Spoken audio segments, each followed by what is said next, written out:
I know EDCR is making investments, but these investments are quite slow and limited compared to the need that they need to have.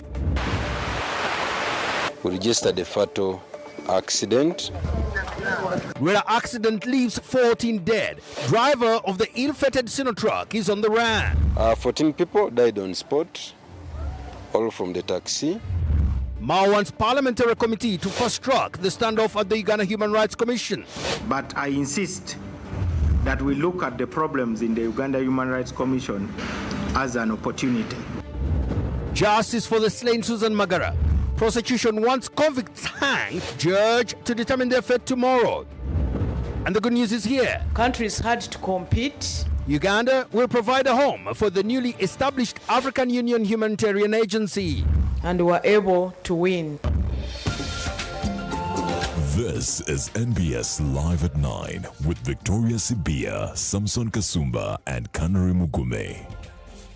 Welcome. You're watching NBS Live at 9. Let's get to our first story. Now, members of Parliament on the Public Accounts Committee, or PAC, turned the heat on the Ministry of Energy and Mineral Development and top electricity parastatals over massive financial leaks, abandoned rural electrification projects, and suspicious contract awards to underperforming firms. The committee members grilled contractors, most of whom had abandoned projects without completion, totaling to over 17 billion shillings. The Ministry of Energy officials appeared before the Public Accounts Committee for a fourth time this week, with more than 4 contractors involved in the connectivity of electricity. First on the chopboard was Mutigo Technical Services, contracted under RARE to connect electricity in areas of Kayunga, Lugazi, Kamuli, among others, which was left incomplete yet procured at 10 billion shillings. The contractor was put to task to explain why he abandoned the project, only for him to tag the scenario to COVID-19, a revelation that angered MPs. And what was the contract value? It was about 10 billion. Which period? It was 2019 June to 2021 June. It was supposed to take 24 months. When did you complete? The project wasn't completed because we faced a lot of challenges, and the major challenge was COVID. And I think you're using it just as an excuse. This was during the COVID period, exactly, which he has alluded to. And this negates the submission he on COVID. To this. Tell us the real reasons, Mr. Chairman, why you failed Mr. Chairman, to complete the work. Some MPs, however, pinned the company for a pro-tem pause after their contract had been terminated by the Ministry of Energy on realization that the company could not deliver. This defended themselves, insisting that on some projects the government had not met its releases and not afforded them materials to work. These, according to the committee, also lacked experience. Along the way, I may comply to every aspect of the requirement 100%.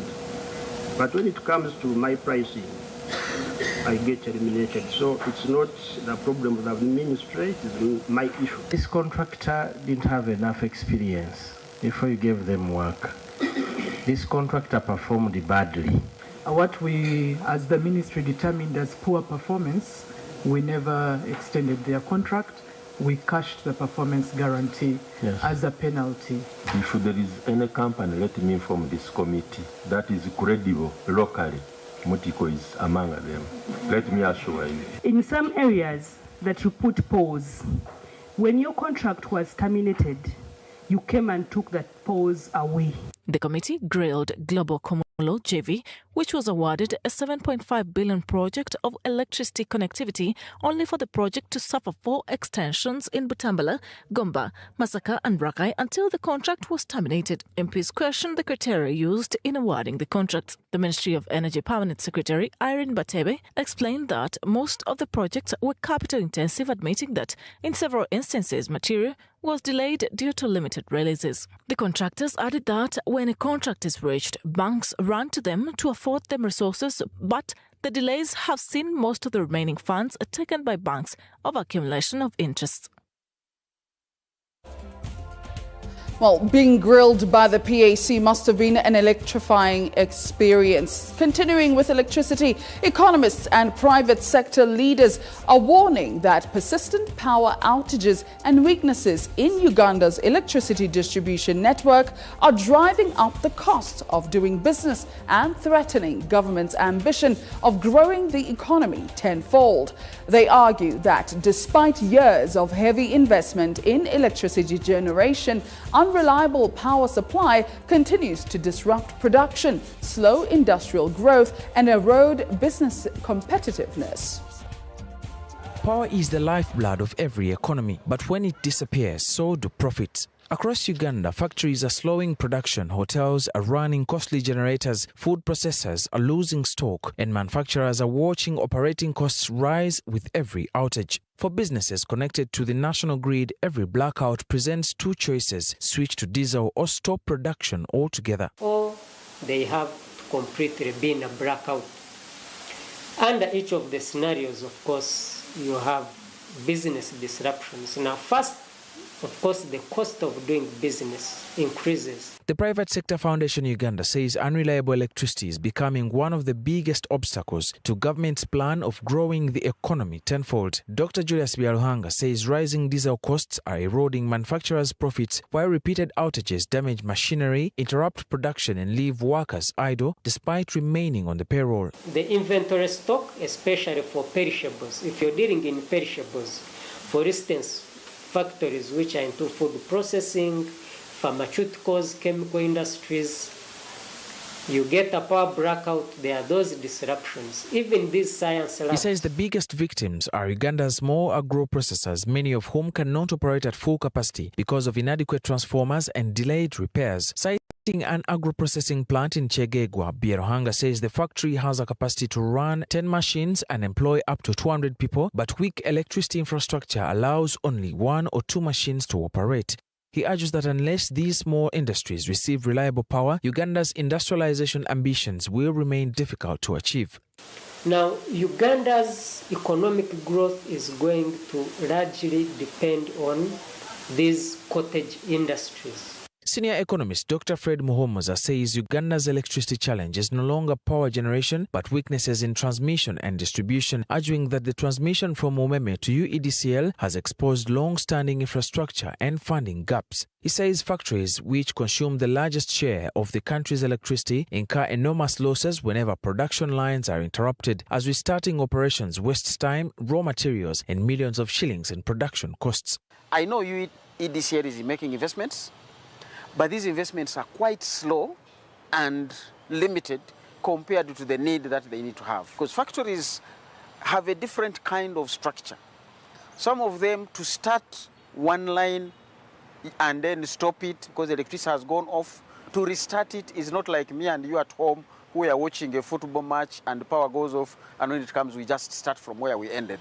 Muhomoza says the economic cost extends far beyond individual companies, affecting investments, exports, employment, and the country's overall competitiveness. He says unless government urgently strengthens the distribution network, the cost of doing business will continue to rise. Factories really need that voltage continuously and constantly, and the losses to them are bigger. They're in millions of dollars every time possible. I mean millions of shillings, or billions for some of them every time power goes off. But perhaps the biggest question is whether Uganda is fully benefiting from the power it has already invested in. This comes amid reports of nationwide outages and more than 400,000 applicants for UEDCL meters still waiting to be connected to the national grid. For businesses, the question is no longer whether Uganda can generate electricity, but whether it can reliably deliver it. Until the gap is closed, every blackout will continue to carry a price paid not just by factories, but by the entire economy.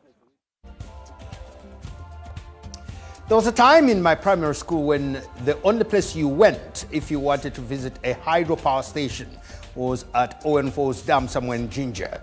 That has since changed. So let's get through the hydroelectric power stations as far as your country and mine is concerned. And we'll go through the whole lot. We'll begin with Karuma Hydropower Station. That's one of the newest. It is on River Nile in Kiryandongo District. Capacity is a whole 600 megawatts. Some visit that one. I'd like to go visit and like go underground there and see the kind of stuff that happens. So that is Karuma. Then we go to the Bujagari power station located again on River Nile in Wikwe district. You know the member of parliament there? Well, interesting. Then 250 megawatts, a whole 250 megawatts there. And then we leave Bujagari. Then we go to the Chira power station. That one is located in Kimaka in Jinja. There's also a huge barracks around. Is it a barracks or a UPDF training facility? And another 200 megawatts, that's the capacity. Away from that, then Isimba. Isimba has had its issues, but still a power station here. Again on River Nile, downstream of Simba Falls, 183 megawatts in there. Then the Narubare power station, formerly the Owen Falls Dam. We've been in the business of naming things and naming them right. Why Owen, not Narubare? So it's Narubare, 180 megawatts. That used to be all we had for a very long time. And away from that, then we get to the small regional stations like the Achwa series. That's Achwa 1 and Achwa 2, located very much in Guru district on River Achwa. That is 41 megawatts, and towards about 42 megawatts. And as well, the Muzizi hydro power station, and that is in Chivale district. Capacity is 47.7 megawatts. And as well, the Bogoye station, and that one is located somewhere in the southwest of Uganda. That is Kasese district on River Mobuku. That is 13 megawatts. I beg your pardon there. And my favorite is the Nyagak 3 power station located across the Nyapea sub-county and is operational and does have 6.6 megawatts. So that's basically some of the power stations that we have. Still talking about power, we demand answers, and answers we must have. So we bring in Dr. Patricia Letho. She's Assistant Commissioner for Communication and Information Management in the Ministry of Energy and Mineral Development. She is now joining us this evening on the show. Doc, thank you so much for joining us on the show. If I may begin by asking, we have, in the region of about 400,000 new applications not received meters and therefore not connected to the electricity. You are lucky you have customers who want some service. Why can't they be served? You see, in Uganda, we mostly import meters. So we've had that backlog, and when we inherited the network from Umeme to EDCL, there was also inheritance of the Kilembe Investment Limited and Chekegwa Investment Limited. All those gave us a total of over 132,000 new connections. Of course, the bulk of it, of over 130, having come from Umeme. So far we've already connected over 86,000 connections of the backlog, and the 46,000 connections you talk about is the backlog. But we have other continuous connections, applications we receive every day. Those are over 500,000. But we continuously connect, and the good news is that now we've received the meters and related accessories. And by the expected standards, these have to go through UNBS for testing of quality, and as they test, they release them to us. So we are just following the list, first come, first serve, and we can assure people that this backlog of 46,000 should be done by November this year. Let's talk good old Umeme. Some had paid to good old Umeme before they left. What's their fate? There's no fate because we inherited everything. So you don't need to make any new payment. And really, if you're asked to pay again, you need to reach out to us. So we just take up your application, ensure you have your reference number. Go to your UDCL office, or if you call the customer care number, insist on getting that reference number. You can also use the social media and insist on getting a reference number. And if there's a challenge, you can even come to Ministry of Energy, and we support you in ensuring you get your connection.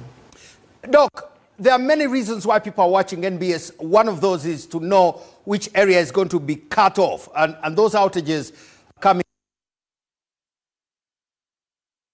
Power. It must be understood that UDCL inherited an old network. So many things are down. But the challenge is that we are upgrading both the transmission and distribution line. So some works are being done by transmission, but remember, UEDCL gets power through transmission. Transmission picks from generation, so that journey must be understood. So it's not always that UEDCL is the problem. Sometimes you find that there's refurbishment. For instance, at the moment, the bigger Kampala Metropolitan has been under refurbishment, and I can guarantee that this ends on the 8th of August, and Kampala should be stable. So we had a lot of overloaded substations, overloaded transformers, because the city is growing, the country is growing. And it's a moving target, because every other day there's a different trading center coming up, there's a person building a new house, but normally before we bring power to a place, we do an assessment, a load assessment, how much power can be used in this place. However, Ugandans, we think differently. When we are looking for where to settle, we see, is there water, is there electricity, then we follow. Yet for us in infrastructure, we come and see how many people are there, what facilities are there. So many industries, as soon as they see a line, they just come and build a factory. But is this line sufficient to support? Some need a 132 kVA, that's a higher capacity, and yet we've brought a 33. Does it have 3-phase? So we're also encouraging investors, check with us what capacity, or interest us in the investment you intend to make, so that we bring the right power. So sometimes the power is insufficient, so you find we've assessed this, it is a residential area. Then suddenly you have mega factories coming up, and they were never meant for that. So that also disturbs consumption. So that must be appreciated. We need the right information to serve adequately. But generally, country over, we are upgrading everything. We're upgrading our substations, we're upgrading our transformers. So some places we had put maybe 50, then you realize, oh, this needs a 200, and not just one, maybe 3, 4 in different places like the estates. They keep growing. So that appreciation is also required, and patience. So we expect that throughout this year we'll have intermittent phases of when we are switching off, but we always announce to prepare you. And we also encourage that when we announce these outages, maybe people switch off their equipment, disconnect them. Sometimes the way power comes, we can't predict. It could be overwhelming to your equipment. But the beauty is we always communicate like you said. So come 8th August, most of the Kampala challenges would have reduced. But countrywide, we had Mbale that we are working on. But we are just providing a better service, bigger capacities. Now, Doc, for essential workers and essential services like hospitals with theaters, homes of news anchors, those are very essential services. What's the cost of these outages? Loss of life? I really don't have the figure from hospitals. Maybe we need to check with them, but we can acknowledge that, yes, they've been impacted. So what we are doing is trying to ensure there are dedicated lines to major hospitals. And this has already happened for some hospitals, but the others, we are working on doing that. So that there's a dedicated service for those sensitive services.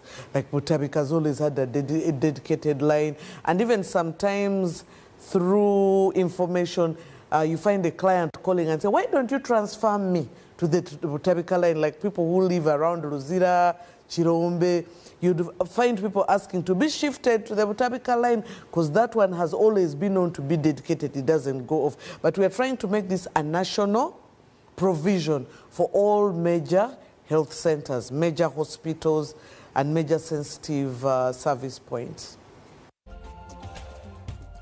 Dr. Litho, thank you very much. And I think the homes of news anchors should also be given a dedicated line for very obvious reasons, Victoria. Please mark the 8th of August, because that's the date when power outages will be gone. I'll be looking for her on the 10th of August. I'll be looking for her on the 9th. How about that? Well, let's move on then to some of our stories this evening. On a sad note, at least 14 people have been confirmed dead following a horrific head-on collision involving a taxi and a sand-laden Sino truck at Kamuanga Trading Center along the Luera Swamp stretch of the Masaka-Kampala Highway.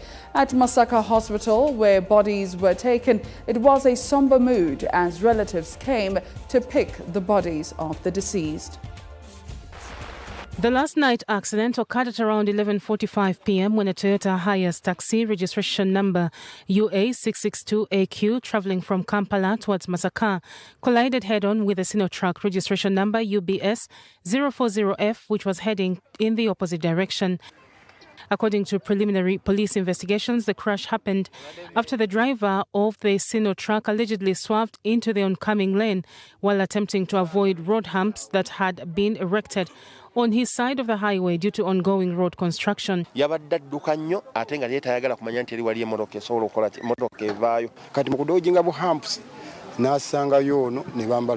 dead include Nabukenya Aida, police sergeant, whose duty station had not yet been established, and the taxi driver Sembatia Abdukarim, a resident of Masaka City.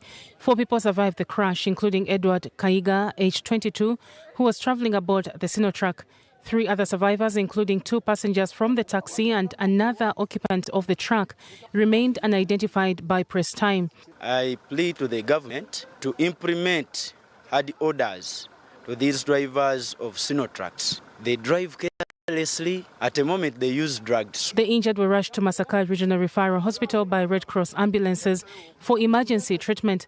Masaka Regional Police spokesperson Twaha Kasirie said preliminary findings indicate that the Sinotruck driver was responsible for the crash. Police visited the scene and the investigations are underway, and the efforts to trace the fleeing driver also ongoing.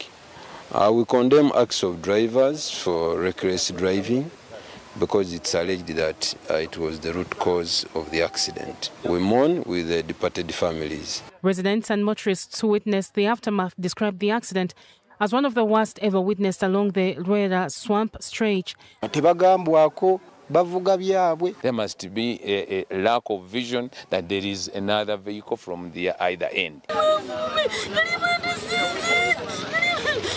Masaka Regional Referral Hospital mortuary, where the deceased were taken for post-mortem examinations before being handed over to relatives for burial, was a beehive of activity. The wreckage of both vehicles was removed from the highway to restore traffic flow, although movement along the busy Kampala-Masaka route remained disrupted for several hours as rescue teams worked to retrieve victims trapped inside the mangled taxi. Investigators have since launched a manhunt for the unidentified Sinotruk driver who remains on the run.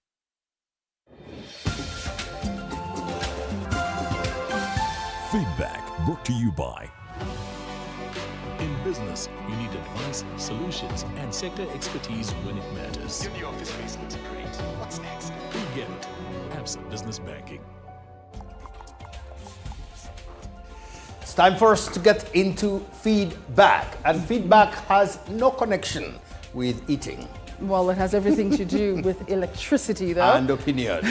What more should the government do to address the persistent power outages? I'm pretty sure we have a lot to say on this. You're going to hear some strong opinions. Let's hear that. Let's start it off there with Daniel, who says the government should invest in stronger power infrastructure, expand generation capacity, maintenance systems, and ensure accountability from service providers. Better planning and timely communication during outages are vital. Reliable electricity is essential for everything. How much tax does Daniel pay? I was about to ask about his school fees. Okay, Brian. Brian, is it Jean or Jean? Or Jean. Or Jean. Okay. Oh, we'll go the French. Jean. Yes. As UECDL carries out the distribution infrastructure improvement, they need to recruit, put more boots on the ground, and shorten the planned shutdown. In other words, use more human resource to deliver within a short time. When my power goes off and I call my area managers, that's what happens. Short time. I love that you call your area manager. No, they've encouraged me to call. We don't, some of us don't. Cosmos says there, to address the persistent power outages, government must transition from temporary fixes to structural energy reforms by upgrading substations, expand energy storage, invest in regional microgrids to prevent single point failure blackouts, incentivize solar, and enforce maintenance standards. I think we can hire these people to run the country at this point. But they're doing USDL. They're doing that.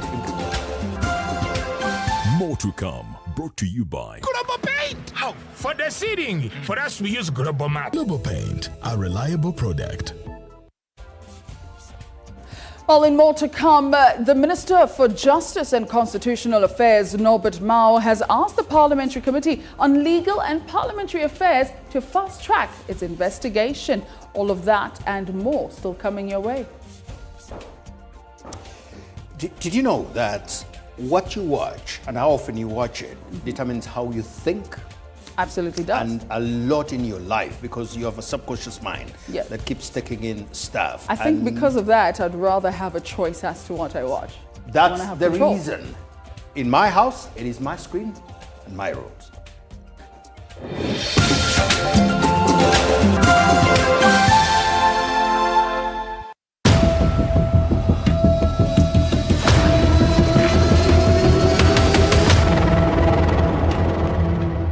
School feeding programs are not just about food. They are about education, health, and equality. Every child deserves to learn without hunger. That is why our school and leaders should make school feeding a priority. Well-fed children are more attentive and perform better in school. As a parent, it is your duty to ensure your child has access to school meals. Together, we can end child hunger and malnutrition by ensuring every child has school meals. This message is brought to you by World Vision Uganda.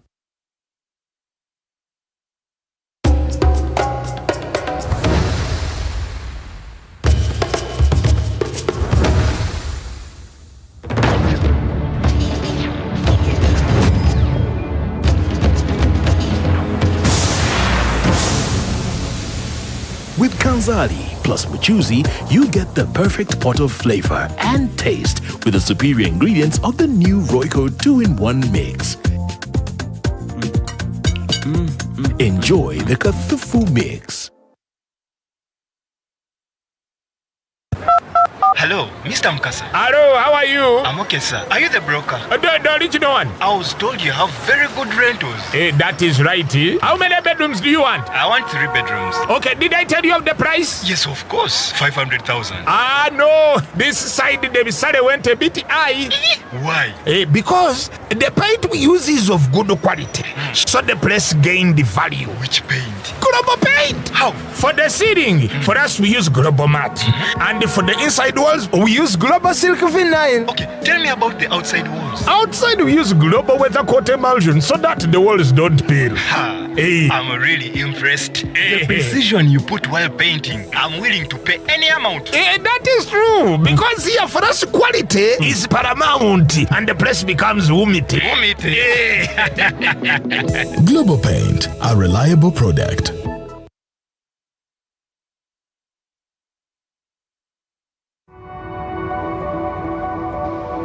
You need a bigger space to grow your business. You need to be ready for any season. We need to restock here before we roll. You need faster checkouts for these busy days. In business, you need advice, solutions, and sector expertise when it matters. Your new office space looks great. What's next? We get it. Absa Business Banking.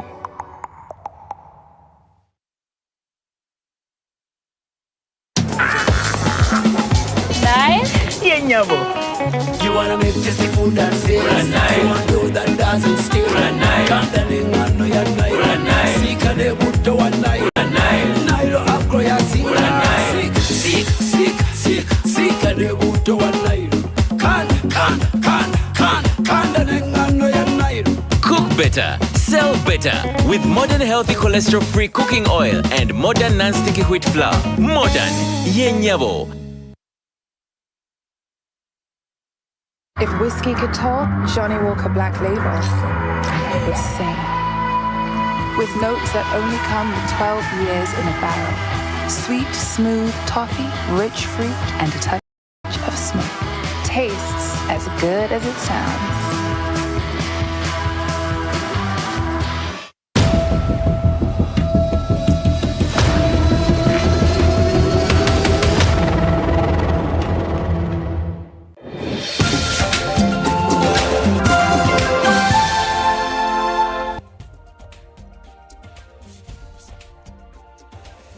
Now, this country has a Minister for Justice and Constitutional Affairs. He is also the President General of the Democratic Party, Chairman Mao. So he has asked the Parliamentary Committee on Legal and Parliamentary Affairs to fast-track its investigations into the operations and ongoing standoff at the Uganda Human Rights Commission, saying that the final report will guide the appointing authority on the way forward. Appearing before the committee, Chairman Mao said he welcomes the current scrutiny and public debate surrounding the commission, noting that the process will ultimately help the Uganda Human Rights Commission emerge stronger. The commission itself has got to be answerable for what is happening inside the commission. The Minister for Justice and Constitutional Affairs, Norbert Mao, on Tuesday appeared before the Parliamentary Committee on Legal and Parliamentary Affairs to explain the recent developments at the Uganda Human Rights Commission as the supervising ministry. People have witnessed televised reports of accusations and counter-accusations by commissioners and the chairperson, emotional outbursts. Mao told legislators that the ministry's hands are tied when it comes to directly intervening in the standoff at the commission in order to protect its constitutional independence. That constitutional arrangement is deliberate. It was based on the decisions of the framers of our constitution. The purpose was to insulate the commission from executive direction in order to enable it discharge its mandate impartially. The minister said he is equally disturbed by reports of internal wrangles, alleged cliques and discrimination in decision-making at the commission. We do not want an institution that is supposed to protect human rights to be perceived like a witch doctor's shrine, which is shrouded in darkness. You don't know what is being mixed. You don't even know what concoctions are going to be given to you. On the controversy surrounding the commission chairperson, Mao clarified that despite a notice of resignation reportedly issued by Justice Mariam Wangadia, she remains in office until the appointing authority makes a formal decision. Until the constitutionally prescribed process governing cessation of tenure has been lawfully concluded, the holder of office continues to discharge the functions, responsibilities and obligations of that office. Equally, once the appointing authority has made a determination in accordance with the Constitution and the applicable law, the government will respect and implement that decision. The minister now wants the Legal and Parliamentary Affairs Committee to expedite its investigation into the operations at the Uganda Human Rights Commission, arguing that its findings will guide the appointing authority on the next course of action. We urge that this committee speeds up its work so that your report can also be forwarded to the appointing authority. He will know what to do. Earlier in the day, the committee interfaced with the accounting officer and acting secretary to the Uganda Human Rights Commission and grilled them on issues related to foreign trips and external funding. MPs questioned why the commission has been receiving donor funds without proper accountability to Parliament. Chairman Mao, how do you have this precise information about the ongoings in a witch doctor's shrine? Well, that's for a very different day. Now, Uganda's campaign to secure the United Nations top job, and that is the Secretary General position for Ambassador Laro Tunu, is facing a major hiccup. And this is the vote-seeking team saying that travel restrictions are slowing efforts to lobby member states. The team says international engagement is critical to winning support for one of the world's most influential diplomatic positions, a victory they believe will significantly elevate Uganda's global standing. While addressing journalists at the Uganda Media Center, the Minister for Foreign Affairs, Haruna Kasolo, alongside members of Ambassador Olaro Tunu's campaign team for the United Nations Secretary General position, said their vote-seeking efforts have been slowed by travel restrictions affecting access to some UN member states. The reason is that there are 3 countries, Uganda, South Sudan, and DRC, who are on the ban list, Ebola ban list for the US. People from the 3 countries cannot enter the US in a normal, routine way.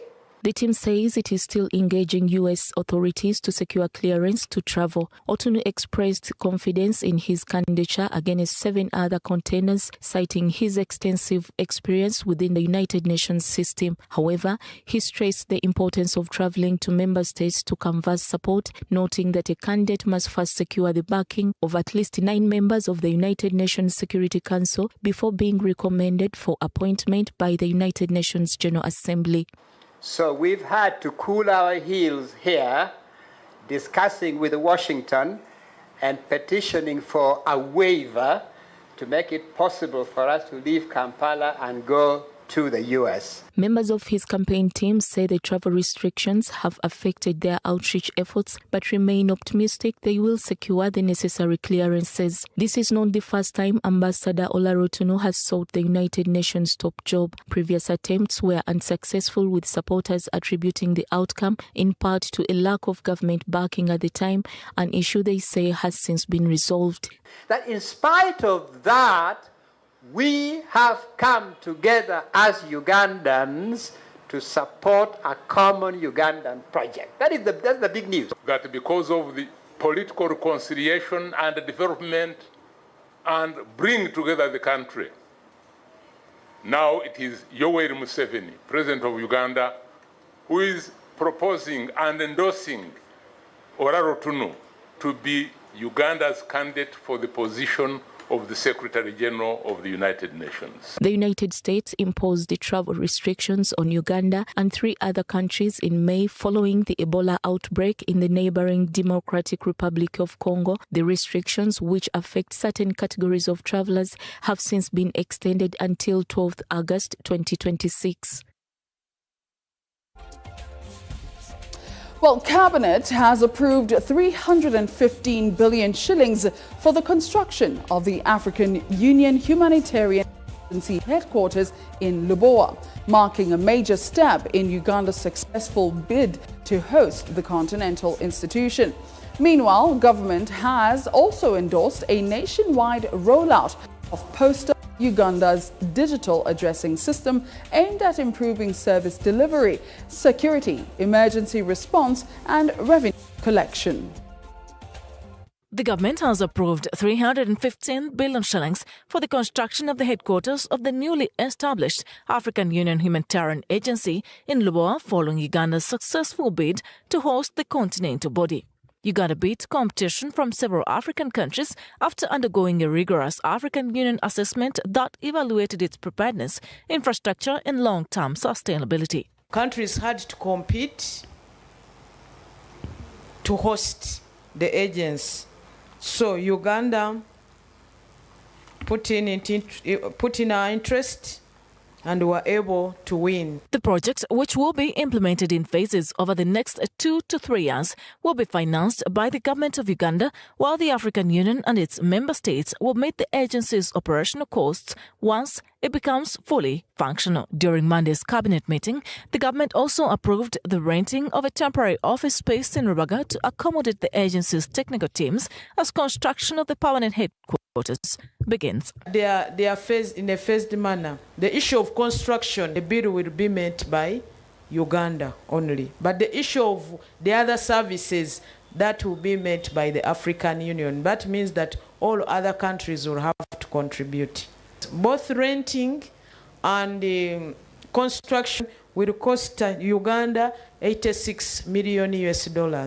The African Union Humanitarian Agency was conceived under the Common African Position on Humanitarian Effectiveness adopted by heads of state and government during an extraordinary African Union summit in Addis Ababa, Ethiopia in 2016. The agency is intended to strengthen Africa's capacity to respond to humanitarian crises by addressing their root causes, promoting durable solutions, and enhancing the capacity to both state and non-state institutions.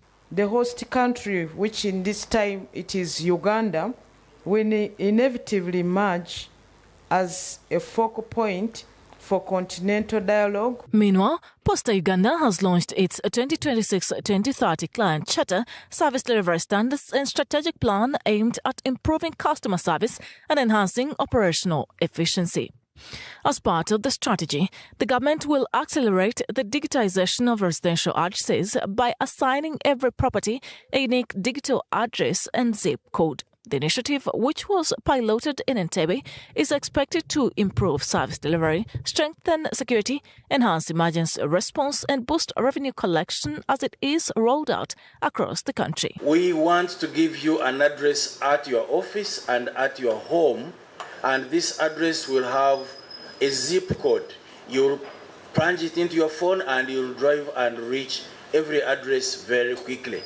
It will enable insurance, banks, emergency services to reach you. It has already been done in Entebbe as a pilot, and we are now supposed to move now to another city or municipality, and that is meant to be put on Google.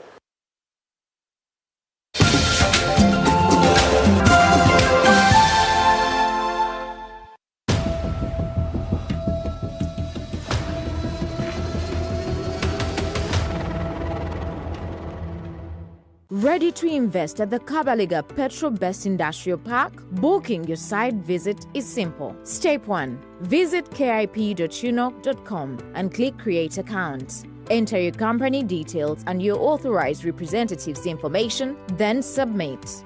Your login credentials will be sent to your email. Step 2. Return to the portal and sign in. Step 3. Click Book Site Visit. Select your zone, describe your business and land requirements, then submit your request. You will receive a confirmation with your schedule shared by 29th July 2026. Don't get stuck. Our team is with you every step of the way. Book by 30th July 2026. Site visits commence by 11th to 25th of August. For support, contact support.kip@unok.com today. Invest in KIP. Invest in Uganda. Kabaliga Petro Best Industrial Park, a project by the Ugandan National Oil Company, UNOC.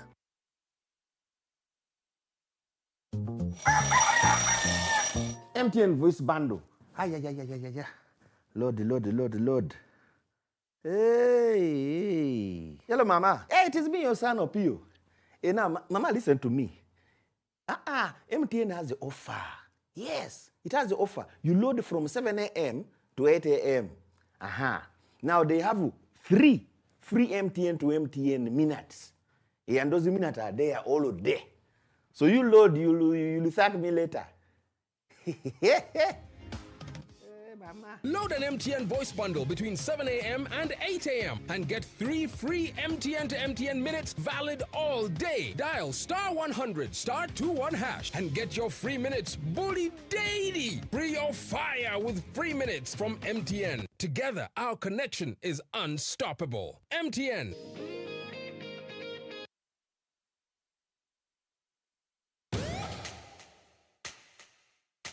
We don't need anyone's permission to move forward. What we need is the power to do it our way. Spiro is not your typical EV company. It's the power grid for African ambition. A network that connects Nairobi to Kigali, Lagos to Lomé, Dar to Kampala. Not with cables and wires, but with clean, quiet, relentless movement. This is Africa, powered by us. Uganda, are you ready for the biggest honey show in Africa? This August, Tunado welcomes the world to the 4th Africa Apimondia Symposium and Exhibition featuring honey show, apiculture, learning sessions, and business networking opportunities under the theme Beekeeping for Business and Livelihoods. Come join apiculture leaders, researchers, processors, and be part of this historic gathering from the 25th to the 28th of August 2026 at Hotel Africana, Kampala. The 4th Africa Apimondia Symposium and Honey Show is organized by Tunado in partnership with Come, Network, Learn, Grow.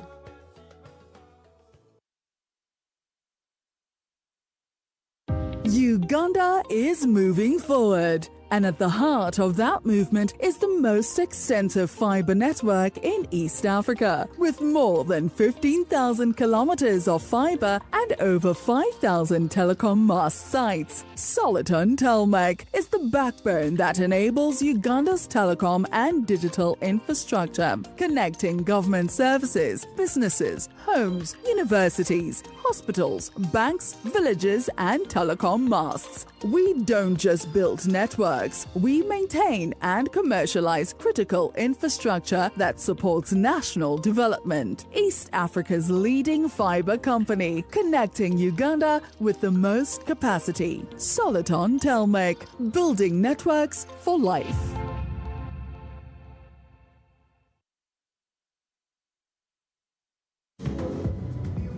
How do you make a party?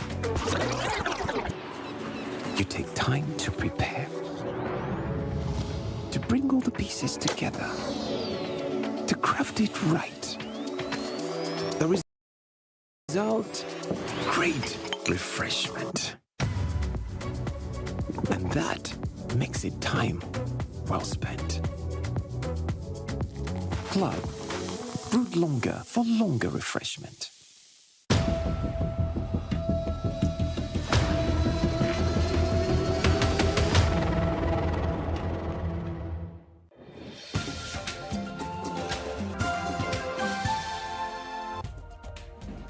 Welcome back. You're still tuned into NBS Live at 9. Now, prosecutors have asked the High Court to sentence the 9 people convicted of kidnapping and murdering Susan Magara to death, describing them as animals wearing human skin. But the defense, through their lawyer, has pleaded with the court to impose a lenient sentence. The 9 convicts found guilty of kidnapping and murdering Susan Magara entered the courtroom to hear their sentence in handcuffs. The prosecution, led by Joseph Chomuhendo, did not mince words, urging the court to hand the convicts the maximum penalty of death.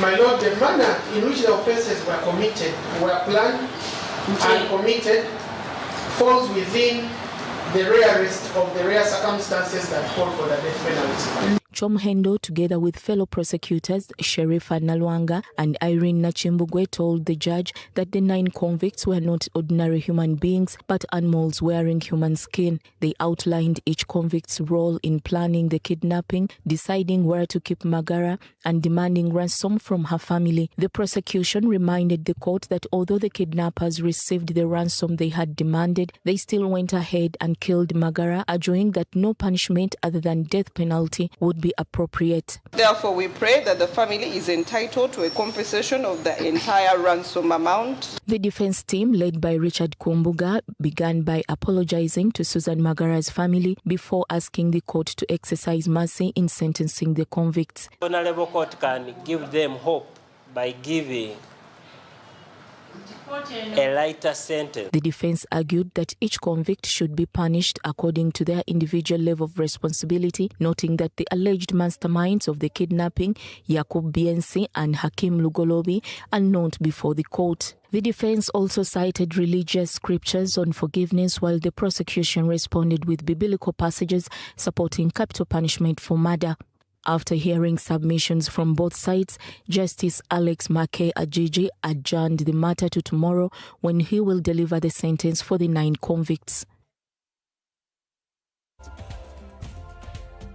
And now Parliament has reconsidered the Income Tax Amendment Bill 2026 and Exercise Duty Amendment Bill as proposed by the President to remove the exemption of 15% withholding tax granted to winnings derived from land-based casinos, arguing that the move will ensure equitable tax treatment within online casinos. The House agreed with the President that an increase in the excise duty on single-use plastics from 2.5%, that is, to 25% should be stayed until a thorough study is undertaken to ascertain its impact on the industry. A player participating in an online casino would pay withholding tax on winnings, while another participating in an identical game conducted within licensed premises would pay no tax. Such differential treatment lacks any objective policy justification because both drive income from the same economic activity. Exempting land-based casinos from withholding tax will result in tax leakage. In order to plug this leakage, there is need to remove this exemption in order to restore the original measure proposed in the bill. In the financial year 2023-2024, the committee rejected these same exemptions in the bill that was brought that year. The bill that was passed by Parliament also significantly broadens the base by explicitly bringing in many previously lightly and untaxed single-use plastic items. The bill has been returned in a new term of the President and Parliament, i.e. outside the term within which it was passed. Hence, it cannot be returned under Article 91 of the Constitution. It is regular for the President to return bills that lapsed outside the lapsed term of office. And now let's go regional. More than 100,000 village elders across Kenya are set to receive a monthly stipend, smartphones, training and health insurance cover after President William Ruto unveiled a new support package at State House, Nairobi. The president says the move is aimed at formally recognizing the critical role village elders play in grassroots leadership and the implementation of government programs. We have the report. They arrived at State House Nairobi in thousands. Today, they had a date with the head of state. Karibu sana Mheshimiwa Rais na asante sana. Drawn from the 47 counties, the 106,000 village elders have now been formally integrated into the national government administration system. For decades, village elders have served as the first point of contact in many Kenyan communities, settling disputes, identifying vulnerable families, and working closely with chiefs and assistant chiefs. Now, the government says that role will come with financial support. Beginning today, every village elder will receive a stipend. President Ruto emphasized that the 3,000 Kenya shillings monthly payment, which will be implemented through the Ministry of Interior in collaboration with county security and administrative structures, is not a reward for patriotism, but a recognition of the services elders continue to provide at the grassroots level.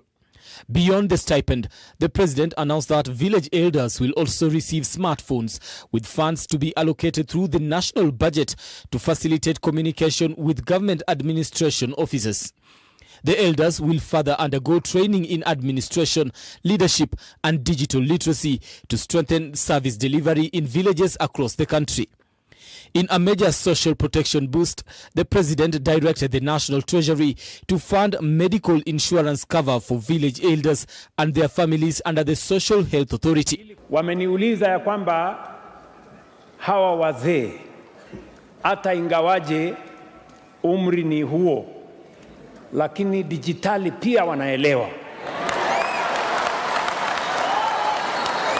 Sasa pia muwaongezee pesa kidogo kwa budget, kila mmoja wao tumnunulie simu ile ya sawasawa. He urged the elders to use their influence responsibly by rejecting corruption, protecting vulnerable households, promoting peace and safeguarding public resources. Government officials say the initiative is expected to strengthen community policing, improving coordination between citizens and local administration, and enhance the delivery of government services at the local level. Brian Amwai for News at 9.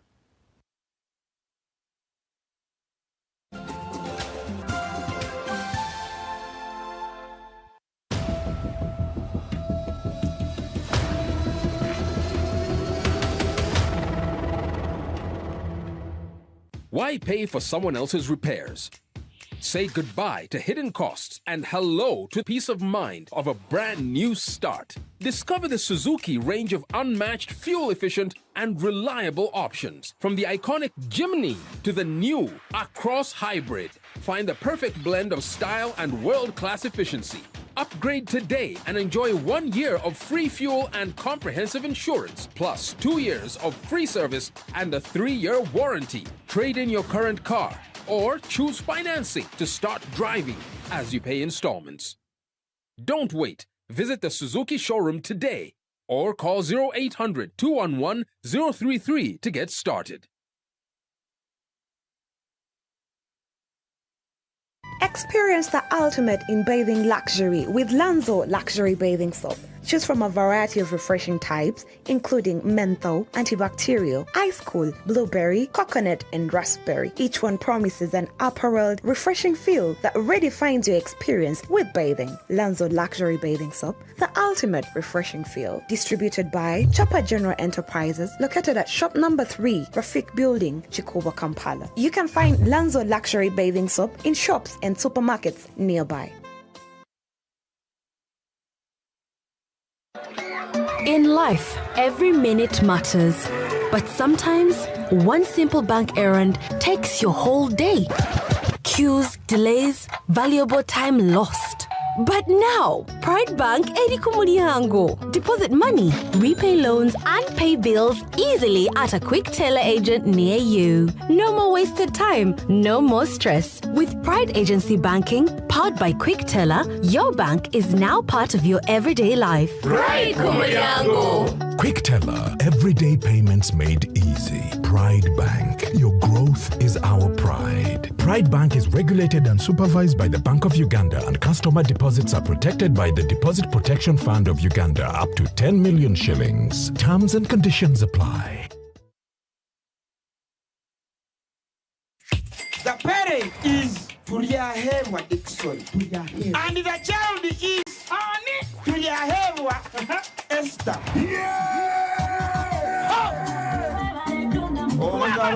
Kambera gwete kwa mchisha ishe watu yayewa Esther wahangura school fees ngeni na hateja shana amashemero kwa gonka MTN momo eberewo mbeni nyegasta igana kaga ni 5 sta manana 0 hash kushashuro mwana school fees tokoma nyo mchisheri zagwijo wanje ninga nchaka nkubasa kuzo wawe mwebare munonga.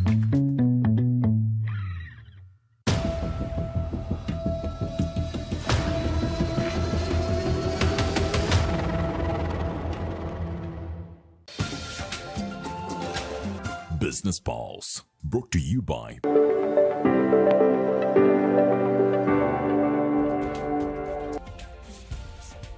And now it's time for business. The Accountant General, Godfrey Semugoma, says the era of manual procurement in government is coming to an end as Uganda rolls out the Enhanced Electronic Government Procurement System, or EGP 2.0, a digital platform aimed at improving transparency, accountability, and efficiency in public procurement. Semugoma made the remarks as accounting officers from the first 100 government procurement, or rather procuring and disposing entities, or PDEs, began a 3-day hands-on training on the new system under Phase 1 of the national rollout.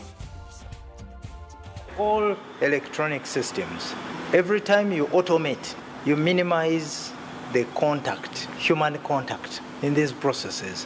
Many times, it's the human contact that breeds this tendency of corruption. Now, when you cut out people in the processes and you put the rules in the system, if you are not eligible, for instance, if you have no tax clearance, if you have no registration with URSB, the system will not allow you to bid. Now, in a manual environment, it's possible that you can actually talk to someone and you attach a forged document and it will come through. This electronic system is very intelligent. It's connected to URA, it's connected to URSB, it's connected to NIRA, it is connected to NSSF. So each of these institutions, if there's a document that we need, you don't need to talk to anyone. The system will automatically either include you or exclude you. Also, it's in a manual environment. It's very easy to change documents.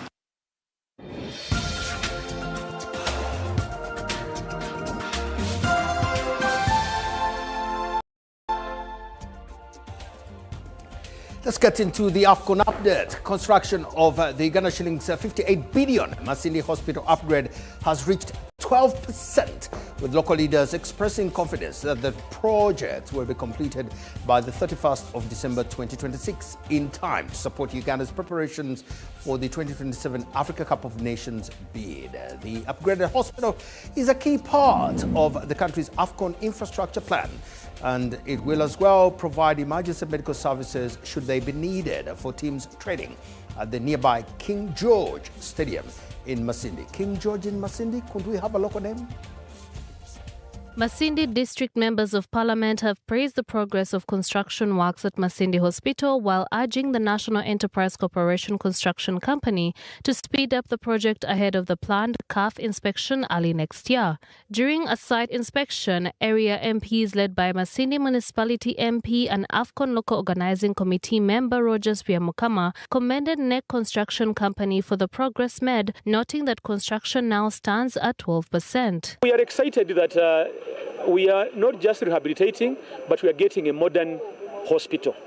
But we're also further encouraged and happy that the works ongoing are not disrupting services in the existing facility. I want to thank the NEC Construction Company and implore them to do a very good job for us. We've been able to see what they have been able to do. It is very promising. Originally built in 1920, the hospital is undergoing its first major upgrade to serve patients from Masindi, Chankwanzi, Nakaseke, and Chiliadongo districts. The legislators say the upgraded hospital will leave a lasting legacy beyond AFCON by improving healthcare services in the region and reducing patient referrals through the installation of modern medical equipment. In my maiden speech in Parliament, I presented the issue of Masindi Hospital that was about 100 years old, and the situation was really alarming. But I want to thank government for giving us the money. The 58 billions is not something small.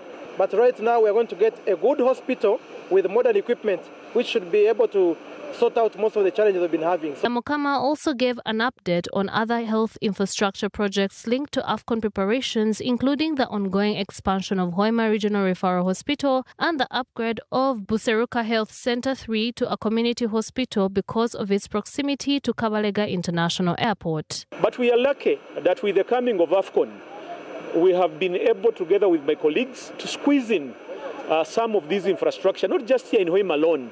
Hoima Referral Hospital, Buseruka Hospital, we are happy. Government has confirmed 58 billion to build new inpatient and outpatient blocks, renovate existing structures, and install modern medical equipment, releasing the entire budget to ensure timely completion. Once complete, the hospital will feature a mini operating theatre, surgical units, a lift, maternity wards, and other modern facilities, currently reducing referrals to Lakor Hospital in Gulu and Hoima Regional Referral Hospital.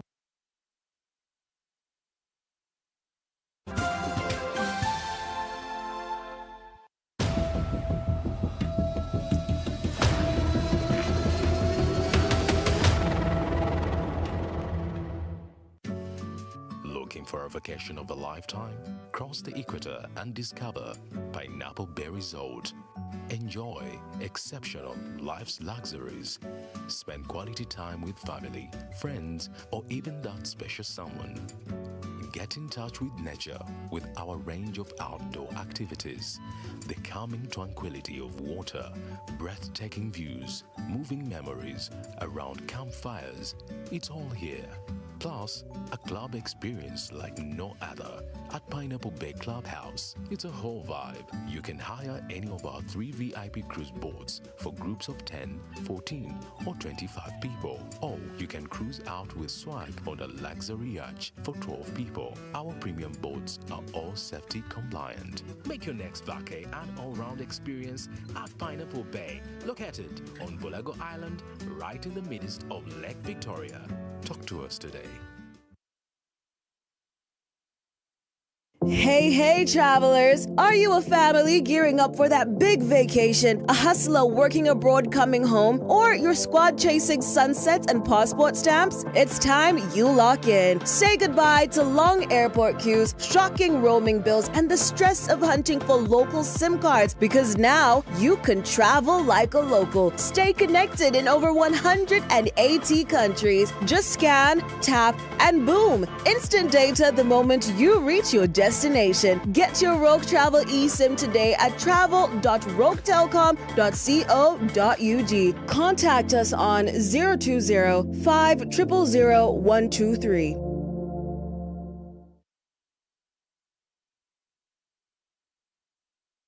Your dog gives you their whole heart, so protect theirs with Sweeko Dog Insurance, because every slobbery kiss and happy tail wag deserves a lifetime of care. From accidents to illnesses, we're here to help. Statewide Insurance Company, protecting your family one paw at a time. For more details, visit www.sweeko.co.ug. Statewide Insurance Company is regulated by the Insurance Regulatory Authority of Uganda.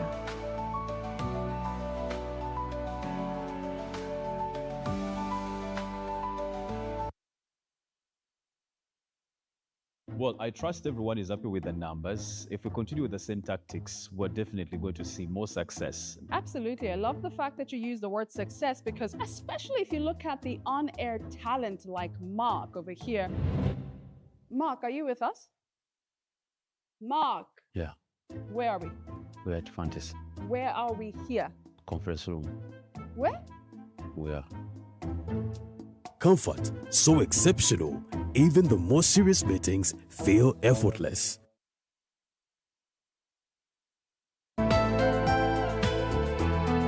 Up next. Brought to you by Boom Chakala is back with double energy. Grab a rock boom or silverback energy. Check under the cap. What you see is what you win. Rock boom, energy for winners.